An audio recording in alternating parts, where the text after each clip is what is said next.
Assalamualaikum warahmatullahi wabarakatuh. Perkenalkan, nama saya Ahmad Fauji, NIM 23102113100120. Mata kuliah Hukum Pemerintahan Daerah, dosen pengampu Bapak Arisandi Mursalin SHMH.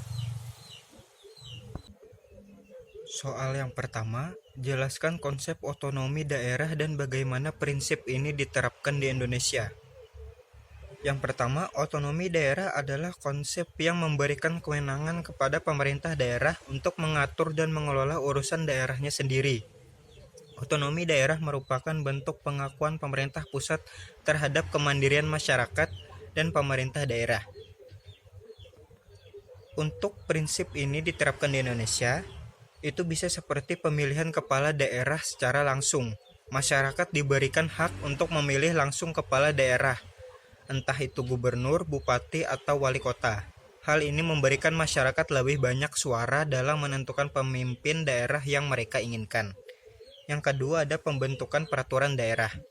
Pemerintah daerah memiliki kewenangan untuk membuat peraturan daerah atau perda yang mengatur berbagai aspek kehidupan di wilayahnya, selama tidak bertentangan dengan peraturan perundangan yang lebih tinggi.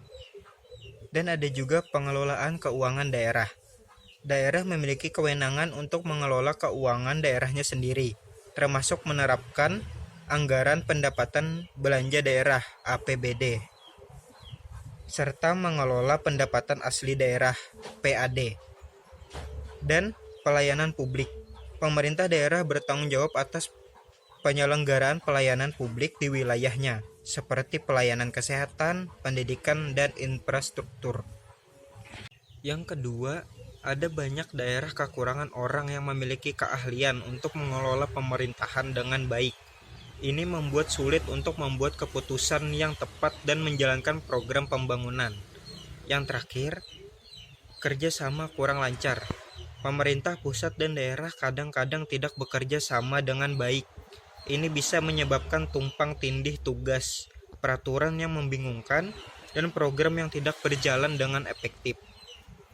Apa saja prinsip pembagian kewenangan pemerintah pusat dan pemerintah daerah menurut Undang-Undang Nomor 23 Tahun 2014 tentang Pemerintah Daerah? Yang pertama, ada desentralisasi. Desentralisasi adalah penyerahan urusan pemerintahan oleh pemerintah pusat kepada pemerintah daerah otonom berdasarkan asas otonomi.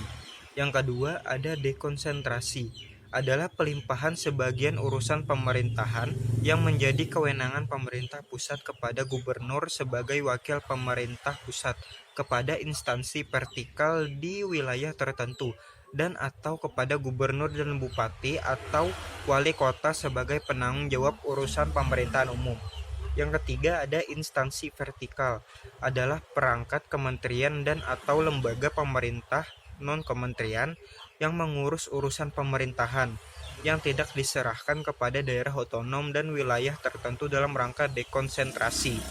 Yang terakhir ada tugas pembantuan, adalah penugasan dari pemerintah pusat kepada daerah otonom untuk melaksanakan sebagian urusan pemerintahan yang menjadi kewenangan pemerintah pusat atau dari pemerintah daerah provinsi kepada daerah kabupaten atau kota untuk melaksanakan sebagian urusan pemerintahan yang menjadi kewenangan daerah provinsi. Yang ketiga, sebutkan dan jelaskan 3 tantangan utama dalam pelaksanaan otonomi daerah. Yang pertama ada kesenjangan sumber daya. Salah satu tantangan terbesar dalam otonomi daerah adalah ketidakmerataannya sumber daya antar daerah. Daerah-daerah yang kaya akan sumber daya alam cenderung lebih mampu mengembangkan diri, sementara daerah yang kurang beruntung seringkali kesulitan untuk memenuhi kebutuhan dasar warganya. Yang keempat, berikan contoh kasus yang menunjukkan konflik antara pemerintah pusat dan pemerintah daerah dalam menjalankan otonomi daerah. Jelaskan penyebab dan penyelesaian dalam kasus tersebut. Contoh kasus, konflik pengelolaan sumber daya alam. Penyebab konfliknya adalah pembagian kewenangan. Terdapat ketidakjelasan mengenai pembagian kewenangan antara pemerintah pusat dan daerah dalam mengelola sumber daya alam. Pemerintah daerah merasa memiliki hak penuh atas sumber daya alam di wilayahnya. Sementara pemerintah pusat ingin memastikan pengelolaan yang terpusat untuk kepentingan nasional. Penyebab lainnya, pendapatan daerah. Pemerintah daerah berharap pendapatan dari pengelolaan sumber daya alam dapat meningkatkan kesejahteraan masyarakat setempat. Penyelesaian konfliknya bisa dengan dialog dan negosiasi. Pemerintah pusat dan pemerintah daerah perlu melakukan negosiasi untuk mencari solusi bersama. Bisa juga dengan revisi peraturan. Peraturan perundang-undangan terkait pengelolaan sumber daya alam perlu direvisi untuk memberikan kejelasan mengenai pembagian kewenangannya. Dan bisa juga dengan kerjasama dengan BUMN. Pemerintah daerah dapat bekerja sama dengan BUMN dalam pengelolaan tambang, sehingga keuntungan dapat dinikmati bersama. Dan bisa juga dengan pembagian hasil. Pemerintah pusat dan pemerintah daerah perlu menyepakati mekanisme pembagian hasil dari pengelolaan sumber daya alam yang ada di wilayah tersebut.